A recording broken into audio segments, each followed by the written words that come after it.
Part.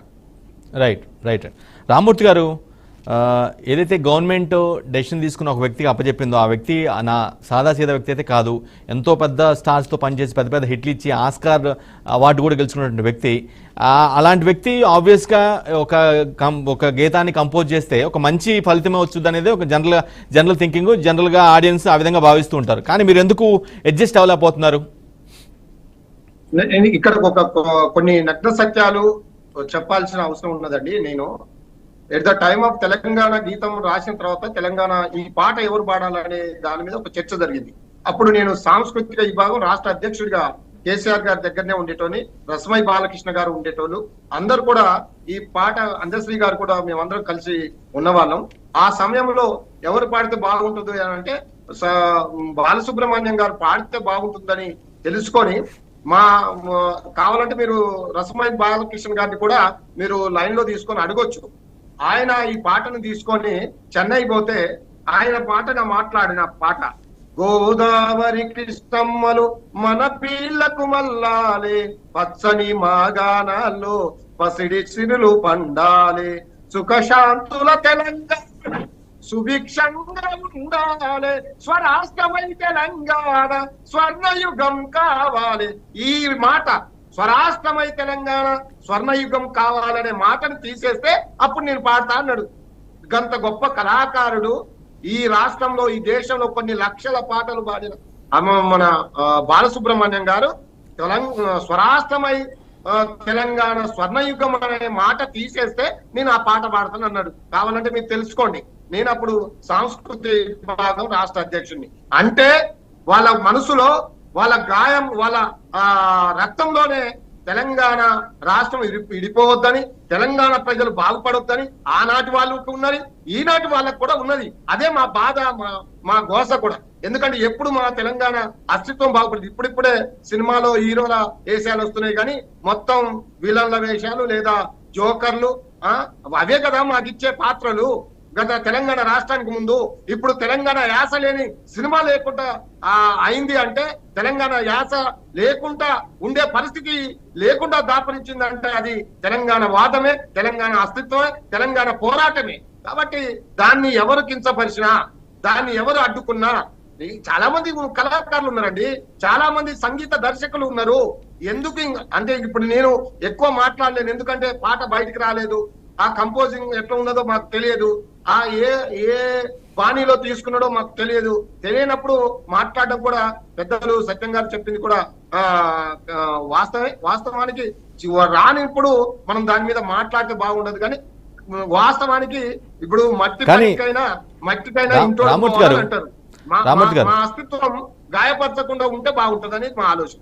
Ramurthy గారు, నేనేమంటానంటే మీరు చెప్పినట్టుగా తెలంగాణలో అంతా వ్యక్తులు మ్యూజిక్ కంపోజర్ లేరా, ఎవరు లేరా, ఆయనకి అప్పచెప్పాలా అని ఒక పాయింట్ రైట్ చేస్తున్నారు. నేనేమంటానంటే ఖచ్చితంగా ఉండి ఉంటారు, పెద్ద పెద్ద రైటర్లు ఉన్నారు, మ్యూజిక్ కంపోజర్లు కూడా ఉండి ఉండొచ్చు, నేను కాదనట్లేదు. కానీ అంత స్థాయి కీరవన్ లాంటి స్థాయి వ్యక్తి లేరేమో, అతను మాత్రమే కొంచెం న్యాయం చేయగలడేమో, ఆ పాటకి రాష్ట్రానికి ఒక ఎంబ్లంలా ఉండే పాటని ఆయన న్యాయం చేయగలడనే ఒక నమ్మకంతో చేసి ఉండొచ్చు కదా. అంటే తెలంగాణ జయ జయ తెలంగాణ అనే గీతమే అది, ఆ మ్యూజిక్ చేసి అందరు ప్రజలు తెలంగాణ గుండెలలో ఆల్రెడీ ఆ మ్యూజిక్ నిలిచిపోయింది. దాన్ని ఇంకా కొత్తగా చేయాల్సిన అవసరం లేదు. దాన్ని అందశ్రీ గారికి అప్పచెప్తే ఇంకేమైనా మెరుగులు దిద్ది దాన్ని ఇంకేమైనా కొత్తగా తయారు చేస్తారు. కానీ అంతకంటే మ్యూజిక్ అది ఆల్రెడీ తెలంగాణ ప్రజల గుండెల్లో నాటుకుపోయింది. ఆ మ్యూజిక్ వస్తుంటేనే జయ జయ తెలంగాణ పాటనా అని ఆల్రెడీ ప్రజల మనసులో నాటుకుపోయిన పాటని ఇంకా దాన్ని ఏం లేదుగా. కేసీఆర్ గారు తీసుకొచ్చిన మ్యూజిక్ కంపోజ్ చేసిన అది పాట అయినా, లేకపోతే విగ్రహం అయినా, లేదా తెలంగాణ చిహ్నం అయినా, ఇంకా తెలంగాణ సంస్థలైనా అవి ఎక్కడ కూడా ఆ గుర్తులు ఉండకూడదు. ఇది ఒక్కటే వాళ్ళ యొక్క మోటో. వీళ్ళ మోటో ఏంటంటే తెలంగాణ కేసీఆర్ గారు అభివృద్ధి చేసిన ఏది కూడా ఆ గుర్తులు ఉండకూడదు అనేది ఒక దుర్మార్గమైన కుట్రలో భాగమే ఈ పాటను కూడా అది చేస్తున్నారు. సరే, ఇప్పుడు నేను చెప్పాను గోదావరి రావాలి అనుకున్నాం, వచ్చినాయి, నీళ్లు వస్తున్నాయి, నిధులు వస్తున్నాయి. ఇవిగా తెలంగాణ రాష్ట్రానికి ముందు పాడుకున్న పాటలు.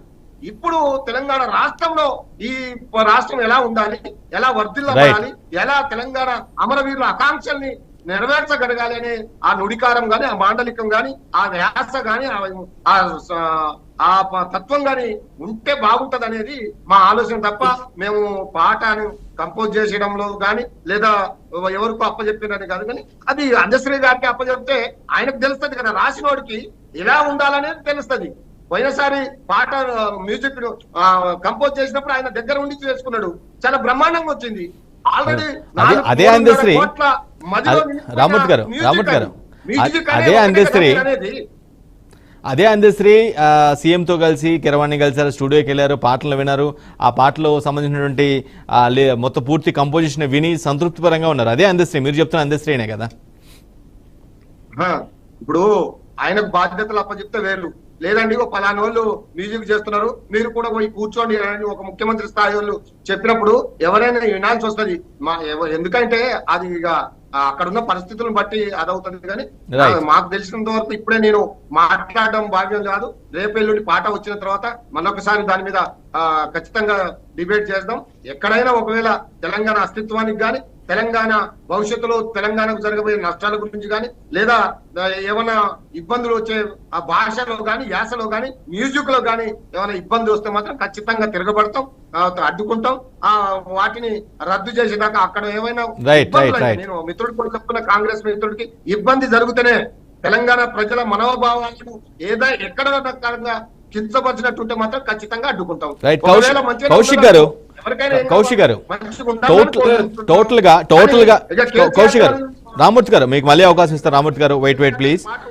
కేసీఆర్ గారు తెలంగాణ తల్లి బొమ్మ ఉండొద్దు, సేన ఉండొద్దు, ఇలాంటి దుర్మార్గమైన కుట్రలు చేయకూడదు అనేది నా అభిప్రాయం. రైట్. కౌశిక్ యాదవ్ గారు, రెండు ప్రశ్నలు ఉత్పన్నమవుతున్నాయి మీ ప్రభుత్వం తీసుకున్న డెసిషన్ మీద. ఒకటి ఏంటంటే కేసీఆర్ మీద కక్షపూర్తంగా కేసీఆర్ ఛాయలు కనిపించకుండా ఆయన తీసుకున్న డెసిషన్